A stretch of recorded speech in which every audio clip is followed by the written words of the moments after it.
ఇప్పుడు మన human body దాని యొక్క ఆర్గాన్స్ దానికి సంబంధించి చూసినప్పుడు అండి మనకి యోగ వాసిష్టం లాంటి వాటిలో కానీ శివ సంహిత లాంటి వాటిలో కానీ లేదా చరకుడు సుశ్రుతుడు లాంటి వాళ్ళు కానీ ప్రధానంగా ఏం చెప్పారండి వాళ్ళు? అంటే ఏ జాగ్రత్తలు తీసుకోమని కానీ లేకపోతే ఎట్లా ఉండమని చెప్పారు వాళ్ళు?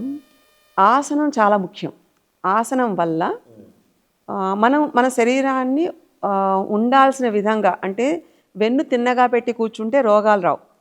అలాంటి దాన్ని అంత స్థిరంగా కనీసం 21 నిమిషాలు కనుక కూర్చోగలిగితే, ఆ 21 నిమిషాల్లో కనీసం 12 నిమిషాలు మనకు కనుక సగం చేసుకున్న పర్వాలేదు, నేను వెళ్ళగలనంటే దాంట్లో 1 నిమిషం మాత్రమే మైండ్కి రీచ్ అవుతుందండి. అంత డీప్ లేయర్స్లో క్యాల్సిఫై అయిపోయి ఉంటుంది అది. సో ఇలాంటి దాన్ని 84 ఆసనాలు, అది కూడా వదిలే నెలకి ఎన్ని రోజులండి? 30 రోజులు అనుకోండి, అప్పుడప్పుడు 31.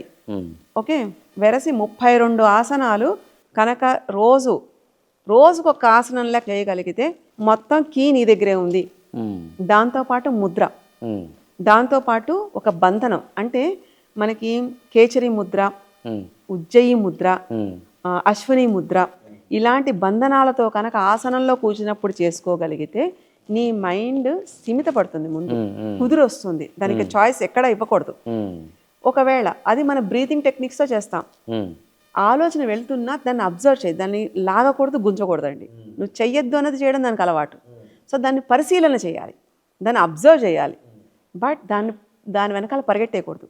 అలా కనుక చేయగా ఒక్క 6 నెలలు చేస్తే మన దేహం వజ్రాయుధంలా తయారవుతుంది. Weapon, it is like a wonderful weapon God has given to you.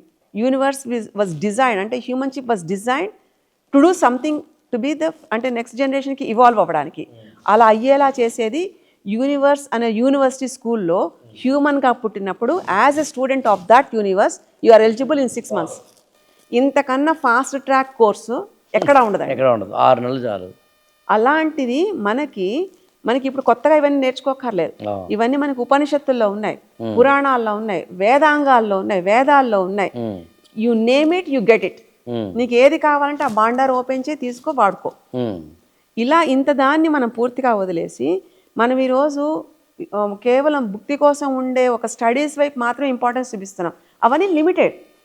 But where as with the body, if you want to achieve something, ఏదైనా చెయ్యాలి, సాధించాలనుకున్నప్పుడు మేధస్సు మీద, అంటే మనసు శరీరం మీద ఆధారపడే ఒక మేధస్సు లాంటిది ఓపెన్ చేయాలి, ఆ కీ ఓపెన్ చేయాలి. ఆ కీ ఓపెన్ చేసే అంత భాండారం మనకి ఇలాంటి సిద్ధ మహాయోగంలో ఉంటుంది.